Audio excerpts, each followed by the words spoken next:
September 12th, 1944. Over the western Pacific, the sunlight glints off the steel-blue skin of a Grumman F6F Hellcat. Inside the cockpit, Major Robert Cowboy Stout wipes a bead of sweat from his temple and steadies his hand on the camera trigger. His mission seems simple for a reconnaissance flight over the island of Peleliu. Altitude, 8,000 feet. Objective, photograph the northern airfield and return to the USS Hornet. Below him, the jungle spreads like a green ocean. Palm trees sway in the tropical wind.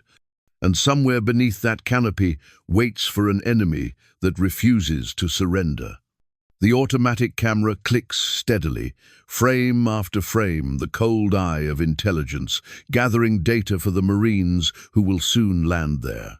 Intelligence officers had promised him the field was abandoned.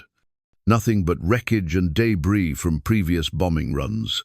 But as Stout banks slightly to the east, sunlight flashes from something metallic below, not wreckage, not ruins. He leans forward, squinting through the gun sight. The view that fills his lens drains the color from his face. Rows of Japanese aircraft lined up wingtip to wingtip. Zeros, bombers, fuel drums stacked neatly like dominoes waiting to fall. Ground crews scurrying, engines are running, an airfield alive preparing for something big. For a moment, Stout doesn't move. The rhythmic clatter of the camera keeps clicking behind him, but the pilot's mind races faster than any film reel. He knows exactly what this means. 3 days from now, 28,000 Marines will storm the beaches of Peleliu. The invasion fleet is already ending the route, and the 40 aircraft below him, fueled, armed, and waiting, could turn that landing into a massacre. He can follow orders, photography, report, return. Or he can do something no manual, no briefing, no admiral ever prepared him for. 8,000 feet above a sleeping volcano, Major Robert Cowboy Stout begins to decide whether one man can rewrite a battle in 8 minutes. The Grumman F6F Hellcat wasn't the prettiest fighter in the sky, but it didn't need to be. It was built to do one thing: survive. Thick armor, self-sealing fuel tanks, and a 2,000 horsepower Pratt & Whitney engine that could take punishment and still bring its pilot home. The Hellcat wasn't elegant like Spitfire or Mustang. It was a brawler, and so was the man flying it. Robert Cowboy Stout earned that call sign, not for recklessness, but for his calm courage when others panicked. He'd flown 63 combat missions across the Pacific, and somehow he'd always brought his plane back, even when riddled with holes. He'd seen men vanish into clouds of tracer fire, and he'd seen carrier decks so slick with fuel and blood that landing felt like threading a needle on a moving ship. At 28, he was already an old man in pilot, years cautious, deliberate, and intensely loyal to the men on the ground. What made Stout different wasn't his kill count, it was his memory. He carried the ghosts of Tarawa, that brutal invasion where Japanese aircraft had struck the landing craft while they were still miles from shore. He remembered the panic on the radio, the desperate voices calling for air cover that came too late. He'd sworn, silently, that he'd never watch that happen again. His mission on September 12th was supposed to be routine reconnaissance, not combat.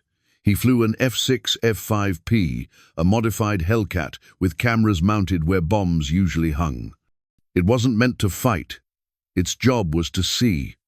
But Stout always flew with the guns armed, just in case. 6.50 caliber. Browning sat in the wings, 2,400 rounds, total 12 seconds of fire if he held the trigger down. 12 seconds, that might mean nothing. Or everything. Up there, above Peleliu, surrounded by silence and sunlight, Stout was a professional doing his duty. He was the eyes of the fleet, not its sword.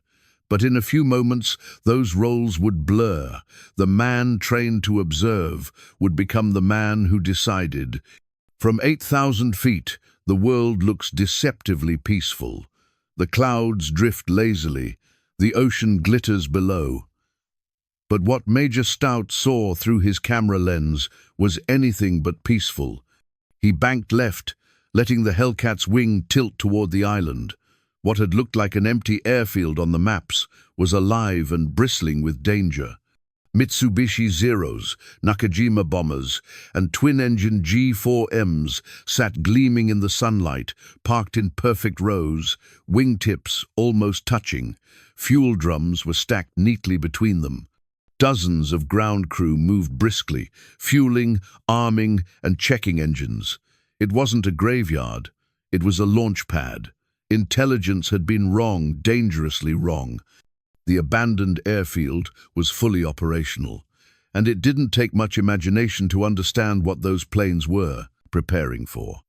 In 72 hours, 28,000 Marines were scheduled to storm Peleliu's beaches. The invasion fleet was already steaming toward the island, slow, exposed, vulnerable. Those 40 aircraft could strike them long before the Marines reached shore. A single coordinated Japanese air raid could sink troop transports, set landing craft ablaze, and shatter the entire assault before it began. Stout's stomach tightened. He'd seen it before at Tarawa, when Marine landing crafts were shredded by bombs before their troops even touched sand. He knew what was at stake, but his orders were clear. Observe, photograph, report. No engagement. He was a reconnaissance pilot, not a strike force. His duty was to radio the coordinates, fly back to the USS Hornet, and let command decide what came next. That was the safe, proper, by-the-book thing to do. But bureaucracy had a cost. By the time he landed, debriefed, and a strike group was assembled, those aircraft would be gone, dispersed, hidden in jungle revetments, or worse, airborne and hunting the fleet. For a long moment, Stout's mind waged war with itself. He knew what his superiors expected. But he also knew what those Marines would face if he did nothing. Through his canopy glass, the sun glared off the rows of fuel drums, bright, reflective, almost taunting. He realized something. The Japanese had made a fatal mistake. In their rush to prepare for battle, they had parked their aircraft too close together, surrounded by exposed fuel. A single explosion could turn the entire airfield into a chain reaction of destruction. He looked down at his guns, 6 Brownings loaded, 2,400 rounds. It wasn't enough to destroy 40 aircraft individually, but maybe, just maybe, it was enough to light the fuse. In that instant, Robert Cowboy Stout stopped being a camera operator and became a tactician. Above Peleliu, one man began to consider defying the entire U.S. Navy because waiting for permission would cost lives. He had less than 30 seconds to decide. The rules were clear. Reconnaissance pilots observed they did not engage. Radio in the coordinates, return to the Hornet, let command assemble a strike package. That was the way of war, organized, controlled, and painfully slow when lives hung in balance. Stout's training spelled it out in black and white. His instincts forged under fire at Tarawa said something different. Tarawa sat behind him like a scar. He could still hear the desperate voices on the radio, the cries for air cover as landing craft burned, and men flailed in the surf. He'd watched helpless from above, while the Marines tried to find enough cover on open decks. That memory didn't feel theoretical. It felt like an obligation stamped under his ribs. He scanned the field once more. Fuel drums glinted between parked planes like a line of lit matches. The Japanese had clustered their aircraft close together, a tactical convenience for refueling and arming, but a catastrophic vulnerability against a single well-placed ignition. He checked his guns. 6, 5, 0 caliber Brownings, 2,400 rounds in the wings. 2,400 rounds. 12 seconds of sustained fire if he held the trigger down. 12 seconds that might do nothing. or 12 seconds that might light a fuse no one could put out. The calculus was brutal and simple. He couldn't destroy 40 planes in 12 seconds. He could, however, start a chain reaction. One burst aimed at fuel drums could create an inferno that would feed itself. He thought in terms of physics and probabilities, where a dozen seconds of fire met a sea of exposed fuel and tightly parked aircraft. He thought about timing, the invasion fleet steaming toward Peleliu, the Marines loading into landing craft, vulnerable and unprotected during the first chaotic hours. Waiting had a cost, measured in human lives. The protocol argued for patience. Humanity argued for action.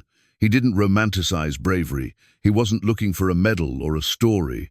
He was a pilot who had seen what air attacks could do to men trapped in landing craft. He weighed risk to himself against risk to thousands of others in a heartbeat. The decision wasn't a rush of ego. It was a clean, terrible arithmetic of consequence. He pushed the throttle forward. The altimeter unwound as the Hellcat dove. Instruments blurred.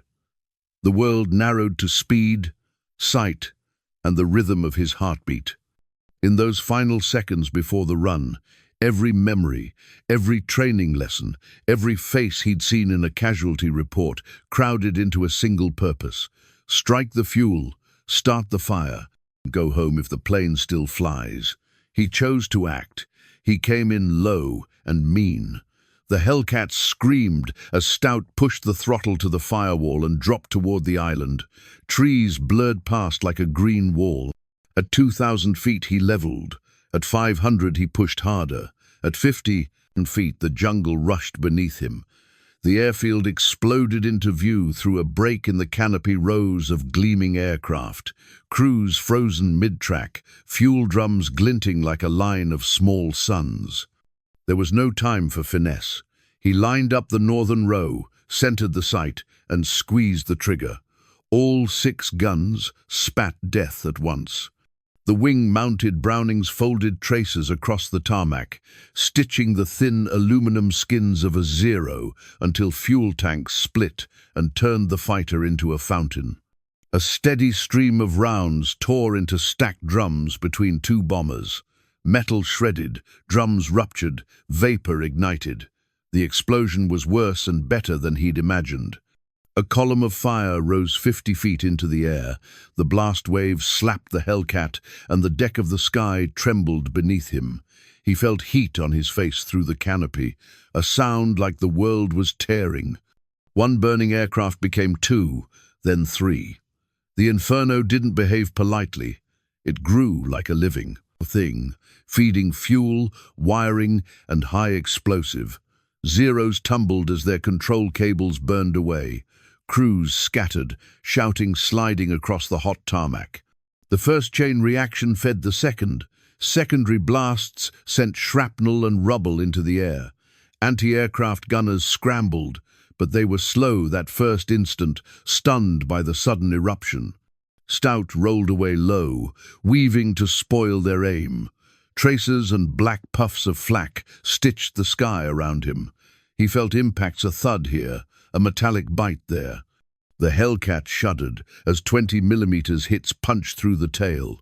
Warning lights started blinking on his panel like a cruel, urgent Morse. Hydraulics hissed. Control surfaces are stiffened. Smoke leaked somewhere aft, thin and insistent. He didn't have time to admire expenses or count damage. He had a second row to hit. He dove again, inverted to spoil the gunner's lead, and dropped in from a new angle. This pass was dirtier. Flak screamed closer. Tracers painted his canopy. This time he didn't aim for skins. He walked his fire into a fuel truck instead. The truck detonated with the force of a miniature volcano, flipping a bomber onto its back and sending a ripple of concussion down the tarmac. Ammunition crates cooked off seconds later, chain explosions tearing the bombers apart from the inside. The air filled with the smell of burning lacquer, cordite, and seared metal. Stout's 6 guns finally fell silent. He'd burned every round. The Hellcat felt heavy now, controls gummy from heat and shrapnel, the fuselage singing with holes. Oil pressure bled down to a dangerous whisper. He pulled up and orbited, watching the scale of the destruction spread like ink across paper. Nearly 20 aircraft on the northern row were burning, fuselages melted and skeletal. The southern row was already catching.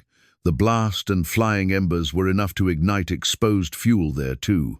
Black smoke boiled into the sky, visible for miles, a dark flag marking the place where a strike had been born. Every second on his clock felt like an hour. Stout knew he'd pushed the limits. He'd been in the belly of their defenses and lived to climb out. He knew, too, that while he'd started the inferno, his bullets hadn't destroyed the planes one by one. Physics had. One deliberate hit to a fuel drum had cascaded into an unstoppable sequence. That was target amplification, a single deadly efficiency where a small input produced immense destructive output. The flames still raged as he pointed the wounded Hellcat back toward the Hornet. The island below looked different, not an airfield, but a graveyard of twisted metal and smoke. He felt a cold, distant awe. 8 minutes of action, a lifetime of consequences. Some calculations are made by machines, some must be made by a man in an instant, trusting training, nerve, and the brutal arithmetic of survival.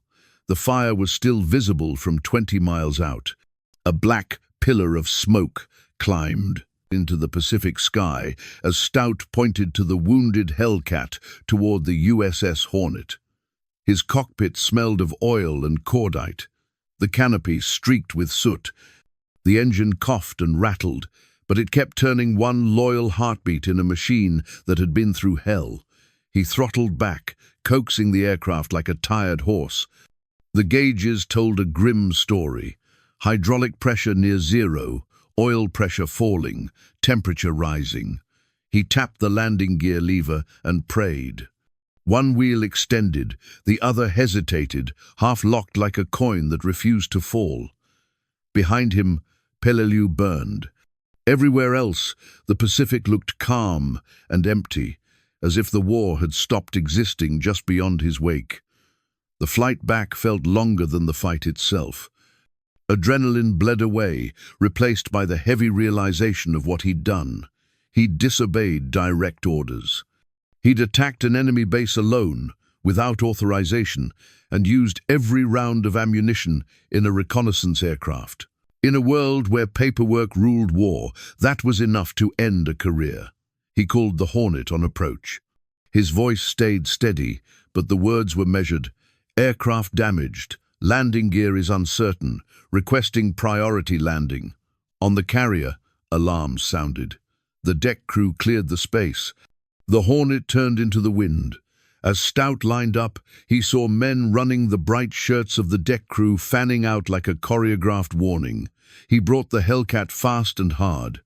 One wheel locked, one loose. The tail hook caught the second arresting wire, but the impact slammed the aircraft down so brutally that the deck plates shook. The Hellcat bounced once, skidded, and stopped crooked, smoke hissing from its belly. For a moment, no one moved. Then the crew swarmed him, cutters, extinguishers, and shouting voices. When they pulled him from the cockpit, he could barely stand. The tail section was shredded, the fuselage punctured a dozen times. The paint scorched, black from the explosions he'd flown through. Officers surrounded him within minutes. The air boss wanted to know why a reconnaissance pilot returned, shot up like he'd flown through a meat grinder. The intelligence officer wanted to know why he broke radio silence. The squadron commander demanded an explanation for every shell hole in his Hellcat. Stout said only this: "The airfield wasn't abandoned, it was full of planes. I destroyed them." The room went quiet. The officers exchanged glances, their skepticism plain. 40 aircraft destroyed by one pilot? Impossible. But the next morning, reconnaissance photographs told the truth. The northern airfield at Peleliu had a black scar across the island. Every aircraft had been reduced to twisted metal and ash. Fuel dumps were craters. Ammunition stores nothing but smelling pits. Intelligence analysts counted the wrecks. 40 aircraft, exactly. The invasion fleet would now sail into Peleliu under clear skies, and the man who had broken every rule to make that possible stood quietly on the deck of the Hornet, unsure if he was a hero or a dead man walking. 3 days later, on September 15th, 1944, the Marines landed on Peleliu. The beaches were white coral, dazzling under the tropical sun, and stained red within hours. Even without enemy aircraft, the invasion turned into one of the bloodiest battles of the Pacific War. The Japanese had turned the island into a fortress. Their engineers had carved tunnels through coral ridges, connected by hidden bunkers and interlocking fields of fire.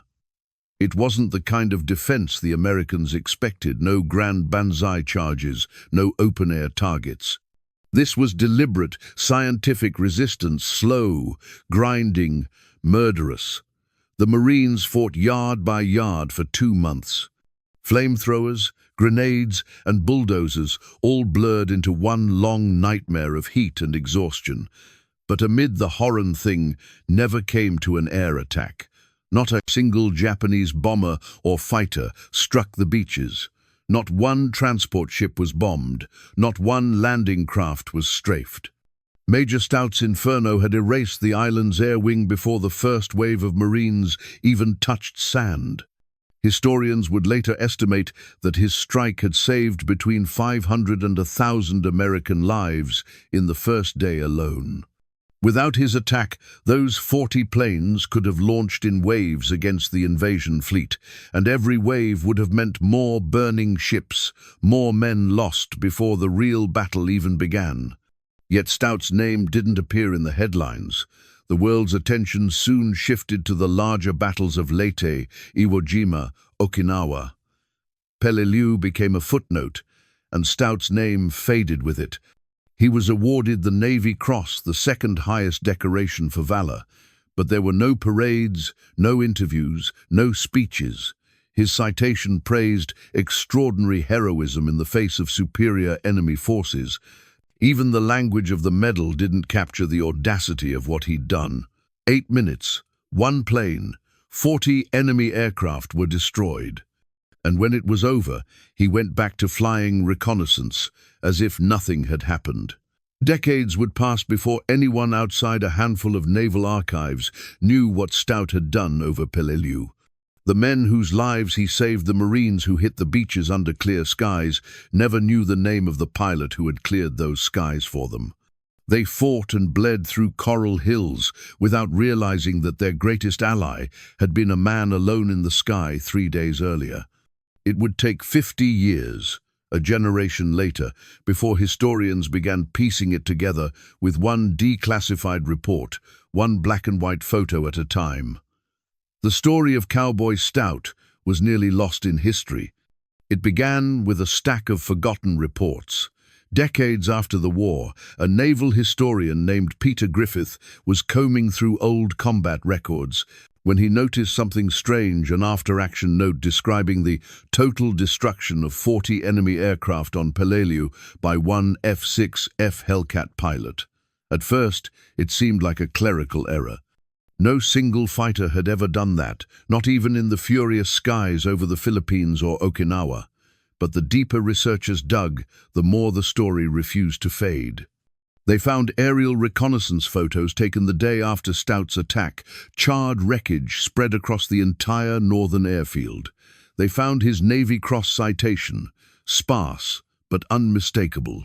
And they found the flight log, September 12, 1944, F6F Hellcat, pilot Major Robert Stout, aircraft returned, severely damaged engine, hydraulics, tail. The forgotten story of Cowboy Stout began to re-emerge from the dust. When military analysts revisited his mission, they realized it wasn't lucky, it was precision. Stout used perfect target prioritization. He hadn't wasted rounds trying to destroy aircraft one by one. He had identified the airfield's critical vulnerability of exposed fuel and exploited it with surgical efficiency. He'd used the geometry of fire and the physics of explosions like tools in a craftsman's hands. He turned 12 seconds of ammunition into a weapon of mass ignition. Modern fighter schools study that mission today, not only for the flying skill, but for the decision-making behind it. It's used as a case study in what's now called commander's intent, the doctrine that teaches officers to act on the true purpose of their orders, not just the literal words. Stout hadn't been told to attack that airfield.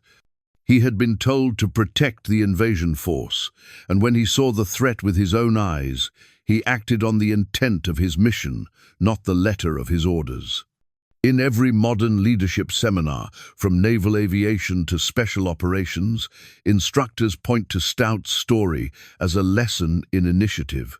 When to obey, when to adapt, when to act before bureaucracy catches up to reality. Even the U.S. Naval War College references him in lectures about battlefield autonomy, how a single pilot's judgment can sometimes outweigh the cautious machinery of command. They show students the aerial photos of 40 burned aircraft and remind them that courage isn't always about following orders. Sometimes it's about trusting yourself when no one else is there to tell you what to do. Robert Cowboy Stout never lectured, never sought fame, never saw himself as a hero. He once told a fellow pilot, "I saw planes that needed to be destroyed, so I destroyed them." But in those 8 minutes, he embodied something that textbooks can only describe in abstract words: initiative under fire. And in a strange, quiet way, his defiance changed how the military thought about obedience forever. After the war, Robert Cowboy Stout went home to California. He built a quiet life with no headlines, no interviews, no boasts. Neighbors knew him as a kind man with a dry sense of humor, the sort who fixed his own roof and waved to the mailman. He never talked about Peleliu. Even his children grew up knowing only that their father flew in the Pacific. The Navy Cross sat in a drawer, gathering dust beside old photographs and flight logs, yellowed with time. When he died in 2005 at the age of 89, the local paper printed a small obituary: World War II veteran, awarded the Navy Cross. No mention of 40 planes. No mention of 8 minutes saved 1,000 lives. It was only after his passing that historians pieced the full story together, from mission reports, declassified photos, and fragments of memory from surviving squadron mates.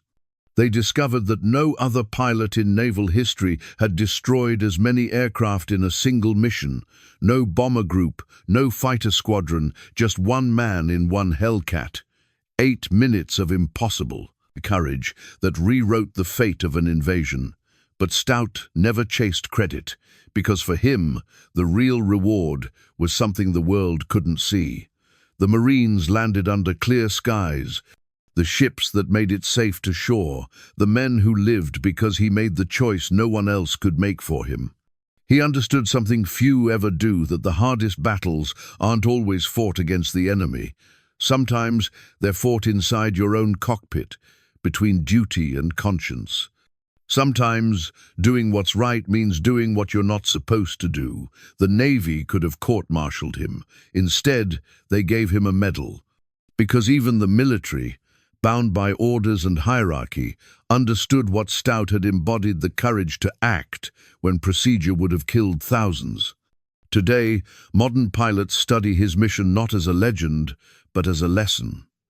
They're told, when you understand the intent of your mission, you must be ready to act even if no one told you to.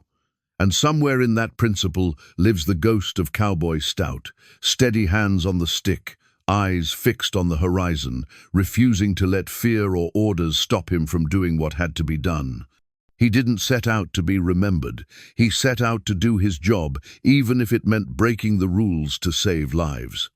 The next time you see a black and white photo of a Hellcat soaring above a burning island, remember this: behind that smoke and flame, There was one man, one decision, and 8 minutes that changed everything.